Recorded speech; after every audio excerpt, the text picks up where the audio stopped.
Welcome everybody. This is Mary Vandenplas, Senior Manager of Operations and Research here at Burtch Works. Today our Managing Director Linda Burtch and Data Science Recruiter Naomi Keller will be sharing the results of our 2018 Data Science Salary Study. I want to review a few quick logistics items before we dive in. Only the presenters will be speaking, so your phones and microphones are muted. We welcome questions and we'll have time for a short Q&A at the end of the webinar. So I'll be collecting your questions via the chat function on the left side of your screen. Please feel free to submit your questions for Linda and Naomi throughout the talk. If you experience any technical issues, submit those through the chat box as well. And finally, today's session is being recorded and will be available on our YouTube channel shortly. If you missed part of it or would like to share it with a colleague, you are welcome to do so. And if you're new to Burtch Works, we are a specialized executive recruiting firm that is at the forefront of the latest talent news in the data science industry. Our research and insights have been repeatedly mentioned in the press regarding data science talent trends in publications such as the New York Times, the Wall Street Journal, Mashable, Forbes, CNBC, Information Week, and many others. This year, we're also proud to announce that Burtch Works has been recognized by Forbes as one of America's best recruiting firms. And now for a quick introduction of our speakers. As I mentioned, Linda Burtch is Burtch Works Managing Director, whom many of you likely know. She started her career on the corporate side with Pepsi and Whirlpool before landing in executive recruiting. Linda has dedicated her career to becoming an industry leader in the data science and analytics recruiting space, and is known for sharing her insights with candidates and clients. Linda is also an active member of the American Statistical Association and Informs, and often shares her knowledge about analytics and data science careers at luncheons, conferences, corporate meetings, and webinars like this one. Also joining us today is Naomi Keller. Naomi comes from a research and insights background, so she understands the quantitative market firsthand from her time in the field. She also has several years' experience within the talent industry, spending time at LinkedIn, and now works closely with Linda Burtch recruiting for data science roles. And now Naomi, I'll turn things over to you. Thanks, Mary. I'm sorry about that, everyone. Hopefully you can all hear us now. So welcome. This is our 5th annual salary study, specifically analyzing the data science market. Reviewing the data and trends this year has made it clear just how much has changed since we started gathering data for this report. The data science field continues to evolve. New tools and technologies continually become available, and the use of data science is spreading to more areas and applications. You really don't have to look very far these days to see companies all the way from Fortune 50 to scrappy startups using data science to either disrupt their competitors or disrupt an entire industry. Not surprisingly, given the buzz around the data science market, we continually are seeing talent transition into this field. Now that can be folks who have recently completed a master's or a PhD entering into an industry role, or career transitioners from a different analytic or engineering field. I will say though, despite all of this interest, there is still a dearth of experienced data science talent. And we see that especially around that 4 to 7 years of experience mark. And it makes sense if you think about it. 5 years ago, data science was just starting to get started, so there's not a lot of talent at that point. Another notable trend that we've continued to see is the convergence of the traditional analytics field with data science. We're seeing this impact everything from the educational backgrounds of data scientists to salaries to hiring requirements. All right, so for today, we've gathered a lot of data to share with you. Whether you're a hiring manager looking to find a data scientist or a data scientist yourself looking to make a move, we have a lot of information, so let's get to it. So as you know, we're going to be sharing the insights from our 5th annual Data Science Salary Study. We have compensation and demographic information for 399 data scientists, all of whom have been personally interviewed in the past year. We have data cut by job category, industry, region, residency status, education, and gender, so we're excited to dive in. As an FYI, the formal part of this presentation is going to last about 30 minutes or so, so we should have plenty of time for questions at the end, so make sure to send them in. All right, Linda's going to jump in now to get things started. Thank you, Naomi. Hello, everybody, and thanks again for joining us today. So, okay, we have a lot to talk about, as Naomi mentioned, and of course, we are hoping that that's going to generate a lot of questions from you. So don't be shy. Be sure to send those in. First, I think it's really important for us to go over again how we define and identify data scientists. We go through this all the time, as you know, if you've attended some of our webinars, but with the wide use of the title data scientist, I think it's important for us to talk specifically about we at Burtch Works refer to when we talk about data science.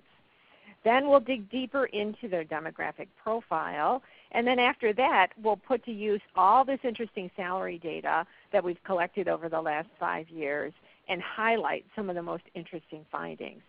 Then we'll conclude the formal part of the webinar with our thoughts on where this is all going. We're looking forward to your questions. We may not be able to get to all of them, but we'll be sure to follow up with you directly through email. So again, send in your questions.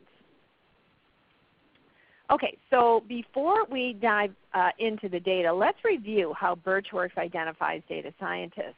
There are a lot of definitions floating around out there, and we all know that at this point everybody wants to be a data scientist, right? So I thought it would be helpful for us to share ours up front for clarity. So at Burtch Works, we think about data scientists and predictive analytics professionals as two separate groups. You could also, I suppose, say that data scientists are actually a subset of predictive analytics professionals. Both groups are certainly able to analyze data, also to glean insights from it, and prescribe actions for their organizations kind of based on it. They both have strong quantitative skills like modeling skills and so on. But data scientists' work focus on using unstructured or streaming data, while predictive analytics folks typically use structured data for their analysis. Now, as a result, the data scientists will typically have a more comprehensive computer science background and training, as well as deeper coding skills that most traditional predictive analytics professionals lack. And because they're used to obviously working with data that's pretty well organized when they get to it. We'll be keeping a close eye on developments on this particular trend because there's been a real blurring between these two groups, especially in the last 18 months or so. So we may have different information on this next year. For the most part, data scientists will have formal training, and by that I mean a master's degree and many times a PhD in a quantitative or a computer science-oriented area like mathematics, statistics, computer science, various kinds of engineering areas, operations, research, and so on. Now we have a lot of data around this that we'll be sharing when we get to the demographic section. Well, we're also seeing an increase in professionals with experience in a non-traditional program like boot camps perhaps, or MOOCs, massive open online courses. Some are transitioning into the field mid-career, and others are kind of pivoting more at an early point in their career. Or others are simply looking to keep their skills current, and they don't necessarily want to go back for a more formal, let's say, master's degree or PhD. So now, these are just a few of the tools that we see data scientists using. So, Python, Scala, Hive, Pig, Hadoop, et cetera, Data scientists are able to cover the entire analytical life cycle from data extraction in the beginning, because of course usually the data is a real mess, to analysis, to visualization, on to insights, and then of course ever critical operationalizing the use of their findings.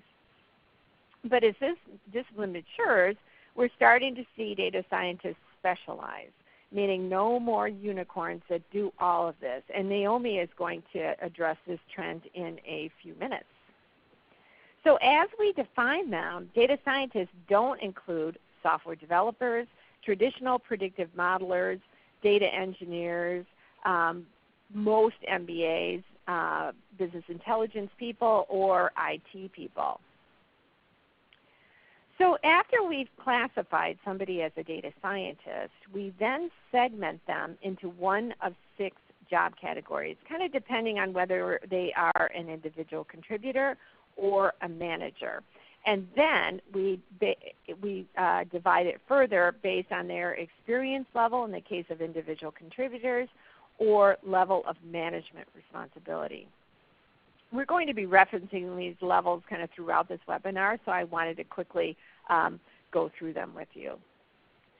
Okay, now let's dig into the demographic data we've gathered and get to know what a typical data scientist looks like. Now, data scientist continues to be a very young profession. Now, this is no surprise to anybody on this call, I'm sure, especially as more professionals are jumping in to the discipline at the junior end. So nearly half of data scientists have 5 or less years experience, and the median years of experience is 6, which is a slight drop actually from last year. Something that's been fairly consistent over the years has been that the vast majority of data scientists have an advanced degree. 48% have a PhD, and another 53% have a master's degree. Now, when you compare a data scientist to others in the predictive analytics field, there is a much higher prevalence of PhDs. As I mentioned, 48% of data scientists hold a PhD, while only 17% of those in predictive analytics do.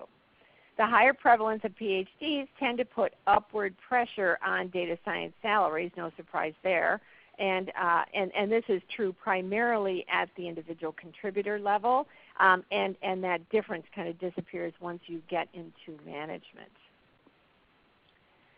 So popular fields of study for data scientists include math and statistics, computer science, natural sciences like physics, and also engineering. We're seeing slightly more professionals coming from the business fields, sometimes through quantitatively focused MBA programs. But I will add that normally the MBA training is not going to be technical enough to equip a data scientist. Now, I suspect this is going to be changing as the need for stronger and stronger analytics skills come to the forefront in almost any business. 38% of data scientists are foreign-born, either permanent residents or they're on some sort of visa, such as an H-1B, an F-1, an OPT, or maybe some other visa. But let's take a little bit of a deeper look into this. So for all the hiring managers and the human resources professionals on this call, this especially comes into play when you're looking to hire candidates at the early career years. So here you can see that among individual contributors that there is a significant portion of the talent pool that does require some sort of visa sponsorship. This is, you got to think about this as a really tiny talent pool. So I think it's really important for human resources people on the call to take away that foreign candidates can be amongst the best and the brightest within this tiny talent pool. So you really need to figure out how to get them into your organization, which means sponsoring an H-1 or a green card. So you can't just have that knee-jerk reaction of we don't sponsor, which is something that we hear very frequently and we are constantly pushing back on.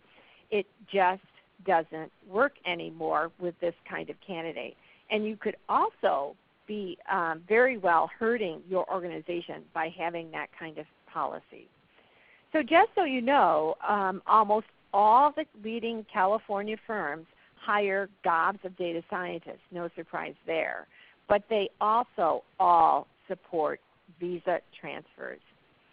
So here's a story that I wanted to share. I've heard a few times from some of my senior level people, many hiring managers have had great success with foreign-born employees, and they've found that their math grounding is much stronger than what their U.S. counterparts come with because the primary and secondary educational systems in India, Eastern Europe, and China when it comes to mathematics is excellent. That is food for thought for everybody on the call. Now 40% of data scientists live on the West Coast and another 26% live in the Northeast. We have seen some slight movement from the West and the Northeast coast to the middle of the U.S. Now, if we go back 2 years to 2016, these two areas, the East Coast or the Northeast and the West Coast, accounted for 71% of data scientists. And 2 years later, this year, it's 66%. So I doubt if this is going to come as a shock to anyone listening, but tech firms still continue to be the biggest employers of data scientists at over 40%. However, as we're seeing use cases for data scientists expand and new industries sort of hopping on this bandwagon, there's been some shuffling amongst the other players, as you can see on this chart. Same as last year, 15% of data scientists are women, and so this number has stayed very steady. But when you look at early career professionals, so I'm talking about IC1 tier, 22% are women, which is a slight increase from last year. So while there are a lot of young women that are jumping into this field, there's also a lot of young men that are jumping into the field. So the proportion is staying pretty steady. Now at the MG3 level, the percentage of women drops to 10%. So, but as the industry matures, I'm sure that that number will continue to increase. So I am sure this is the part of the webinar that you're all waiting for. Naomi, talk about salaries. Absolutely. So now we're going to dive into compensation trends we've seen this past year. You will note, for the most part, data science salaries appear to be staying fairly level.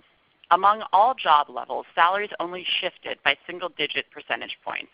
And the largest increase was for the IC3 level here, which again are the most senior level individual contributors. We're going to dig into more on that later. IC2 data scientists saw a 2% increase, and those with 3 or less years of experience at the IC1 level saw no change. I want to just break in here. Here's an interesting illustration of that kind of flattening. Amazon caps their base salaries. There are, of course, some exceptions to this, at $160,000 base, and the rest of the compensation is in restricted stock units, so RSUs, and the salaries as you continue to grow within Amazon remain steady, but this performance bonus is what goes up. So that's kind of an interesting case. Manager salaries have tailed off for the time being. So MG1 and MG2 both decreased by 3%, as you can see here, and executive level leader salaries remained unchanged. Okay, so next we're going to look at how these salary trends have changed over the past 5 years that we've been conducting this study. So here it is. Here's the compensation detail from 2014 to 2018 for individual contributors.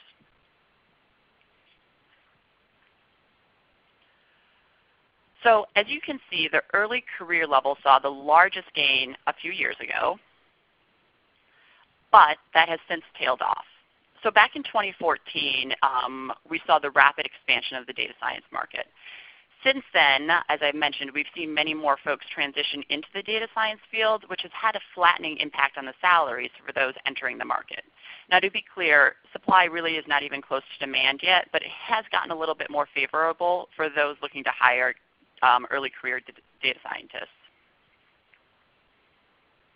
As we see here, those at the IC2 and IC3 level have seen an increase in salaries lately, which really makes sense. As I mentioned earlier, that level, so around that 4 to 7 years of experience mark, is the most in demand on the market right now, and they're in low supply. And salaries clearly reflect that. So here's the long-term salary trend for managers.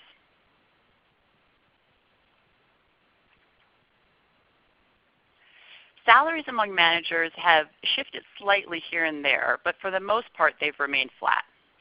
It'll be interesting to see where salaries go as the IC2s and IC3s transition into management roles.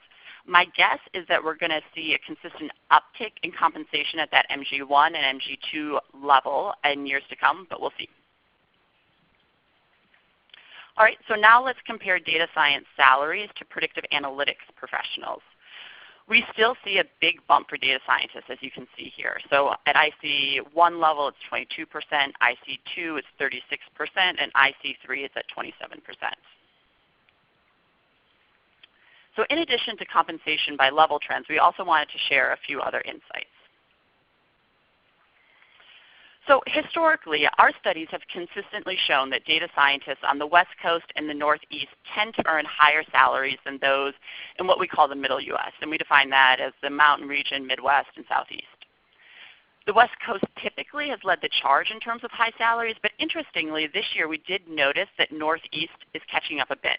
There's still a gap, but it's smaller on a lot of the job levels. Data scientist salaries on the West Coast have typically been buoyed by tech firms in the Bay Area, no surprise there. But as data science applications have been spreading to include such factors as Wall Street and fintech firms in New York, as well as growing tech hubs in places like Boston and DC, the gap between those two coasts has narrowed. Tech salaries have always been higher than other industries. However, this year we saw that difference come down. So while tech is definitely still paying higher, as you can see here, that delta has decreased. A few thoughts on this. So whereas in previous years data science might have been concentrated in tech giants like Facebook, Apple, Netflix, Google, and Silicon Valley, today we are seeing tech grow into other areas. So that might include an ed tech startup in Denver, an online deal marketplace in Chicago, or a healthcare tech firm in Austin. And the compensation at these smaller firms in non-Bay Area locations is likely not going to be as aggressive as salary in some of those tech firms in San Francisco. Second, we're seeing more legacy corporations in industries such as retail, industrial, or CPG competing for talent and getting more aggressive with compensation. So for example, in this past year, we worked on a lead data science role for a CPG company in the Midwest, and the overall package was competitive for the overall data science market. We also worked with a financial institution in St. Louis that put out 2 very aggressive salary packages for their lead data science hires. So what seems to be happening is that other industries are going up and tech is remaining flat or even potentially going down slightly. I'm really curious to see what this data is going to show in years to come. So here we're looking at salaries of high-level individual contributors compared, so those at the IC3 level, compared to managers at level 1 or level 2. As you can see, management is not necessarily required for high salaries. And that's something that's fairly unique to data science compared to other business-oriented career paths. A data scientist can earn a high salary regardless of whether they stay an individual contributor or go the management route. You know, anecdotally, we've worked on multiple positions that are high-level ICs, and competition for that talent is very strong. We've seen many companies vying for talent and paying high base salaries for strong individual contributors. And I've seen this both for more generalist roles as well as highly specialized roles, for example, an NLP expert. And this really is in contrast to other business disciplines where professionals will generally reach a salary stagnation point, and to move past that you need to take on management responsibilities. One trend that has remained consistent is that data scientists with a PhD tend to earn more than those with a master's. All right, so switching gears a bit, there were a few other interesting data tidbits that we wanted to share with you that's outside of compensation. Now, many of you are probably aware or maybe have even participated in some of our flash surveys, which we use several times during the course of the year to gauge the temperature of market trends in data science and analytics. So a couple of months back, we sent out a survey to our hiring managers and human resources contacts asking whether or not they were looking to hire data scientists or analytics professionals in the first half of this year, and a whopping 85.8% said yes. In fact, they were planning to hire. Now, because we are curious over here at Burtch Works, and I've even been accused of being a bit nosy, usually from my kids, and we wanted to dig it a little bit deeper into this, we further asked them to classify whether that hiring was because they were adding to headcount as opposed to only backfilling roles that were open due to attrition, or maybe both. So 77% of quantitative teams said that they were expanding in the first half of 2018, which means they're adding to their headcount. or I guess I should say they're at least trying to add to their headcount. This is certainly really great news, especially if you're considering a change or planning for a change later on this year. This is maybe not so good news if you're on the hiring side of that equation. Actually, in the last couple of months, I've had 2 calls with clients who are looking for advice on how to hire large numbers of quantitative people in a short period of time. And by that I mean, between 150 and 200 people. So this is a huge challenge, and there's not a lot of easy answers to that. So it's pretty clear it's a very, very active job market now. So we've gone through a lot of data, and I wanted to quickly recap some of the highlights for you. So on the demographic side of things, 48% of data scientists hold a PhD and 43% hold a master's. 66% work or live on the West Coast and Northeast. 44% are employed by tech companies. 38% are permanent residents or on a visa. 15% are female, and 72% have 10 or less years of experience. And looking at the salary trends and insights from this year, base salaries shifted only by single-digit percentage points. Data scientists out-earn others in analytics. The highest salaries still are paid on the coast. Tech data scientists still earn more, although we'll see where that goes in years to come. And PhDs earn higher salaries. All right, so we've covered a lot of data and information today. Before we get to our predictions, though, I just want to quickly point out that there's even more data to be found in the full report. It can be downloaded. It's free. It's on our website. Go to burtchworks.com/study, and it's going to give you detailed demographic information, salary breakouts for all job levels, and analysis by a number of factors like region, industry, education, and more. All right, so let's jump into our predictions. Linda, would you like to introduce the first one? Thanks, Naomi. This first prediction is something I talk about all the time, which is that the push for return on investment is going to hound both legacy firms as well as startup organizations. In many cases, as we know, substantial investment has been poured into data science. Both as traditional organizations start to collect massive amounts of unstructured data, as well as startups that are seeking to use data in new and creative ways to disrupt industries or maybe to introduce new products. But in both cases, the pressure is getting higher for data science teams to deliver returns on their significant promises. So what my advice to you is to stay aware of what's happening in your company and your group. Are the insights your team generates impacting the business? This could potentially take a number of years to see results, so management needs to be patient. But make sure you stay aware of which way the wind is blowing in your firm. Naomi, take the next one. All right, so the next is that specialists will continue to expand in data science. So in years past, it was usually expected that a data scientist oversee every aspect of the analytical life cycle. So that's from data wrangling to analysis to visualization to the operationalization of it all. But now that many teams have grown and matured, the need for the generalist unicorn has given way to a demand for data science specialists. So for example, we now regularly receive requests for experts in specific areas like NLP or image processing.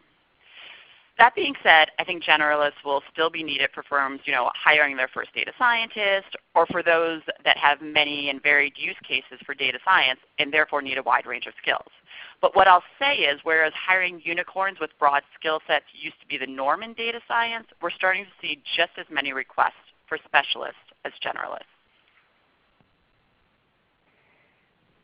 So Burtch Works has always advocated for continuous learning to be at the center of a long-term career strategy, but now more than ever, staying hands-on has become a key component, and even at the senior leadership level.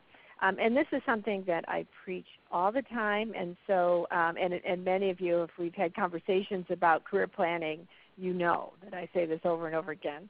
So in a field that's evolving as quickly as data scientist is, and where leaders are often expected to exhibit more of a player-coach mentality, remaining hands-on with the data is the best way to stay current with the new tools and technologies.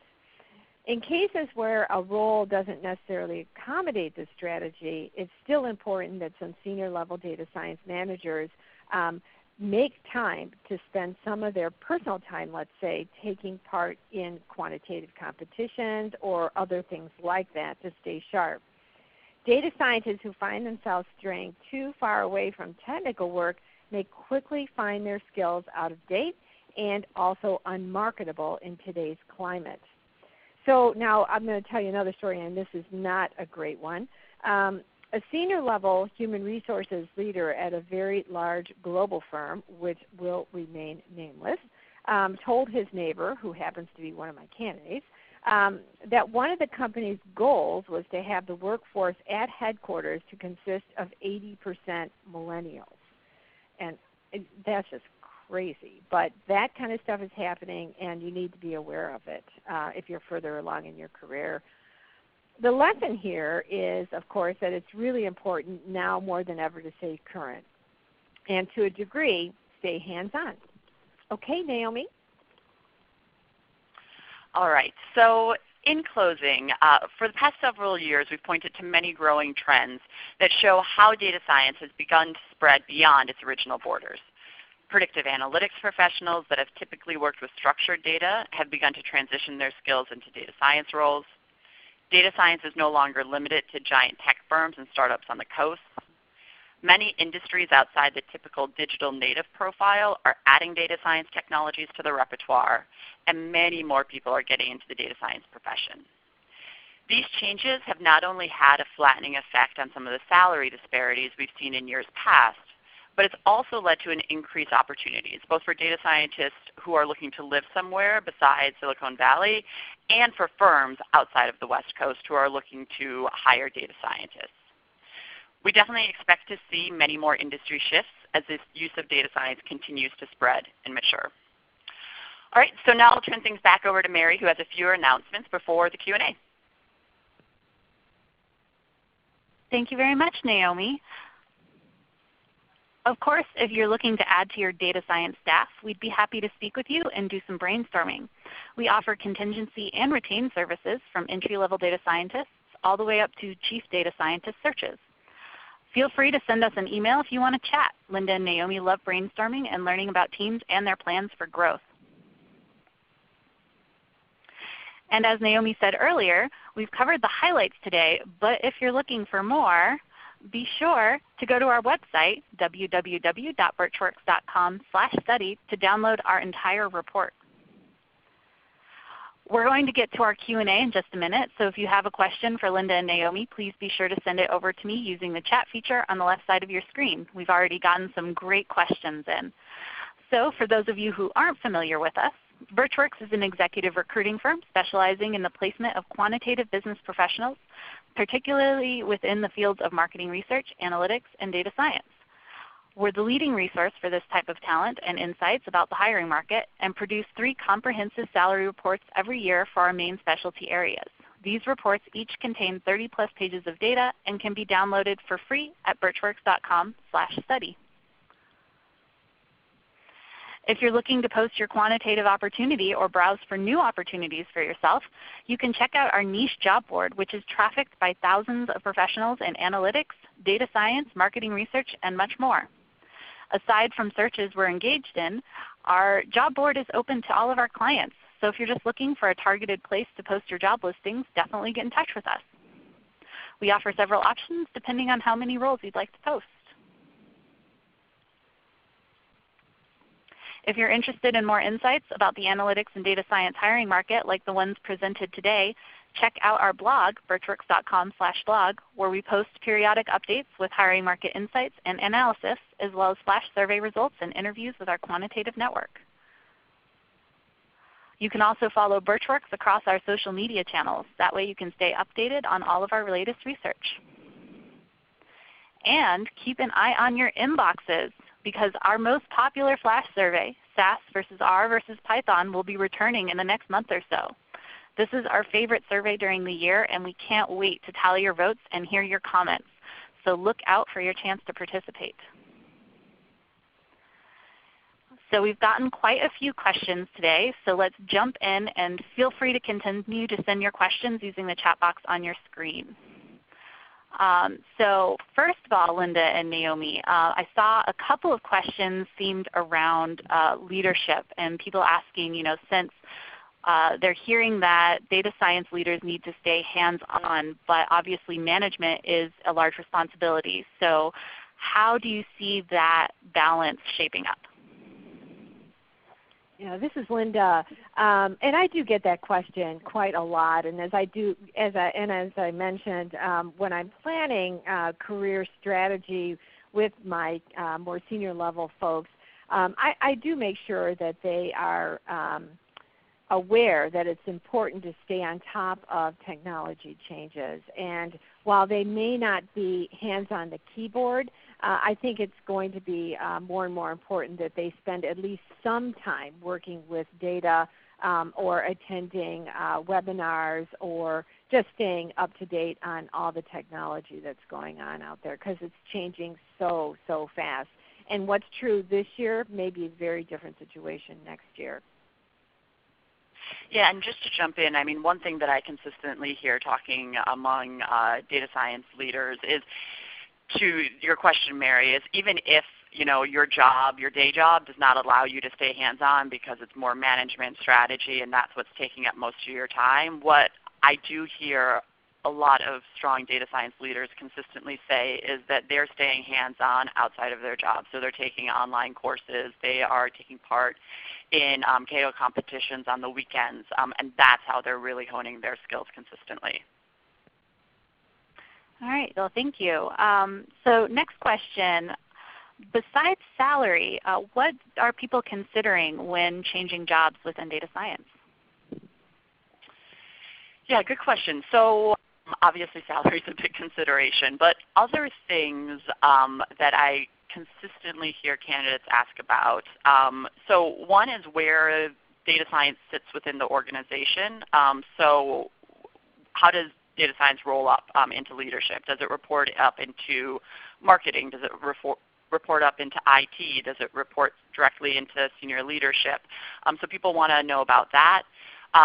Another thing I consistently hear is what the technology stack looks like. I think that can be a good indicator and something that a lot of data scientists want to know, just to make sure that they're, in their job, they're staying up to date on the most latest technologies, the latest technologies in the field, and want to make sure that the company prioritizes that.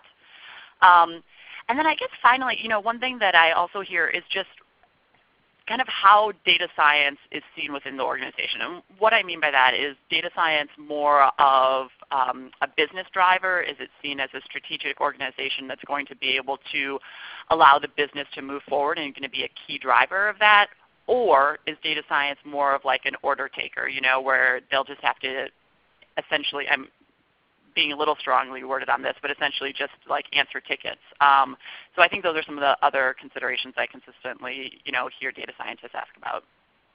Yeah, and everybody look out. We're going to be I think our very next, and Mary, you would know better, but I think our very next flash survey is going to ask that very question. Well, what is it that motivates people to change jobs? And I know in the past it's been and we haven't done this in, I want to say 2 years or so, but salary does come up on top. But there are always these other factors that people take into account when they're thinking about a job change. Yep, you're right, Linda, that we will be doing a flash survey on that very soon. So if people are interested in weighing in, keep an eye out for that. So another question that I've been seeing is for a bit of elaboration on how we define predictive analytics professionals versus data science professionals, and then also how, if someone in the predictive analytics space were wanting to transition to data science, what that might look like. Yeah, and that's a question that we get quite a lot. And I love the fact that people that are used to working with very structured data really want to sort of embrace this, the whole idea of working with messy data and streams of data and so on, because it's really getting to be pretty mainstream in most organizations. The first thing I would do is push internally to have the opportunity for you to be able to work with data that's sort of outside the norm. Also, of course, the massive open online courses that are available out there are just terrific. I also think that an analytics professional that has a sort of a predictive analytics platform, that's a great launching point into data science with some additional upskill training. And you can do that through the boot camps that are available out there. I mean, most of the boot camps, there's some boot camps now that are available that you can do online when you have time, but there are other boot camps where you'd be required to quit your job and then go take a 12 or 14-week boot camp, and then on the back end get a new position in data science. So there's a lot of ways to do it, and it's a great idea. Great, yeah, and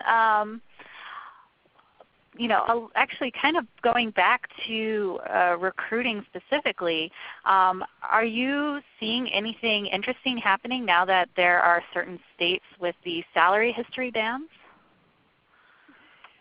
Yes, that's really interesting, and we're watching that develop. I don't know what the answer is going to be.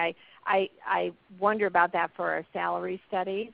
And what that's going to do to sort of making sort of salary information transparent.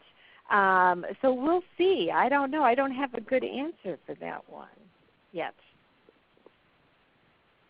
All right, and I got another question on the theme of job switching, and all salary remaining equal, what kinds of things are attracting experienced data science professionals to specific roles? Yeah, good question. I mean, I think some of the things that I pointed into earlier, but what I think data scientists generally want to look, or the types of things that I'm hearing they're considering is the impact that they're going to be able to have on the business. So are they going to really be able to drive that business forward and be able to ask those questions? Exposure to senior level leadership along those same lines. I think, again, wanting people to, they really want to be able to stay hands-on and stay up to date on the latest technologies. So, are definitely asking hiring managers about that. What does the tech stack look like? What are future plans? How, flexible is the organization with adding new technologies and things like that? Yeah, another point is that people are really interested in the problem at hand. They want to work on interesting, difficult, meaty problems. So stuff that's been done already, let's say in ad tech or recommendation engines and that sort of thing, is less interesting now. 5 years ago it was really interesting because that was the bleeding edge. But now they're much more interested in some of the newer technologies that are coming up in, let's say, genomic research or personalized pricing for advertising, things like that. Or I'm sorry, for at places like Allstate's a client of ours, and they have a whole new group that they formed to determine personalized pricing for their insurance products for automotive owners. All right, well, thank you for that. On the idea of data science specialists, are there specializations that are more in demand? Are there areas where people should really be paying attention to? So, anecdotally, so we don't have straight data on that, but anecdotally what I can say is I, in the past 6 months have seen a fairly big uptick in NLP, so natural language processing. It sounds like a lot of companies are interested in that. We're seeing a lot more interest in deep learning, computer vision, and image processing. That's been something that's been coming up a lot. And then IoT. The IoT seems to be expanding into a lot of new areas, and it was really, really interesting. So analysis around all of that sensor data. We're seeing that in predictive maintenance. We're seeing that in agriculture. We're seeing that in insurance. We're even starting to see that in some retail and CPG applications. So I think that's going to be something that's expanding as well. Thank you, Naomi. So another question, so we probably have time for one or two more here. And one question I've seen a few times are people asking about the kind of educational backgrounds you're seeing in data science. Is it just math and computer science, or is there some variation there? Yeah, there's some variation. I would say that I think as the data showed, about 48% are PhDs and 43% are terminal masters. In terms of the types of degrees, it is a lot of physics, computer science, math and statistics, some in the biostatistics as well. I would say those are probably the biggest areas that we see. As Linda pointed out, business is starting to grow a little bit. I mean, it's still a small percentage for sure, but I'll be interested to see kind of how that evolves in the years to come. All right, and I think we're going to have one final question here and talk a bit about how data science organizations are structured. Are you seeing data scientists wanting to be part of a core group or to sit among different teams within the business? Yeah. It's a good question. I mean, we see both. So, just talking to folks and then organizations that we're working with, we're seeing Center of Excellences certainly start to crop up. That's definitely a trend that we've seen. So a lot of big global organizations that potentially historically have had them spread throughout teams are starting to create a Center of Excellence, or are creating a Center of Excellence that's going to work across the organization and really drive strategy from a data science perspective. So that's something that we've seen. Again, I would say, and Linda, jump in if you don't agree, I would say that's probably in larger global organizations. More mid-sized organizations, I have seen data science be more embedded in the business, so potentially be a little bit more disparate. But again, I think that potentially is driven partly by the size of the organization. Yeah, that's an excellent point. I think it really depends, and I think that's going to continue to evolve. Sometimes we see it embedded within IT groups, and again, that's usually at the early stages where they're really worried about or really focused on getting the data in some sort of organized fashion. And then oftentimes we'll see it within a strategic group, sometimes within a marketing group if that's where most of the questions are. And every now and then it's in finance too. So it's really, there's no really one way. And I think in many cases it depends on the kind of business that where the data scientists are going to be embedded. So hope that helps. Yeah, I think that was probably very helpful. And we appreciate everyone who submitted their questions today. That's all the time we have. But don't forget, our full study is available at burtchworks.com/study to download. And if you want to connect further with us, our email address is shown here. We would love to hear from you. Thank you, everybody, for joining us today.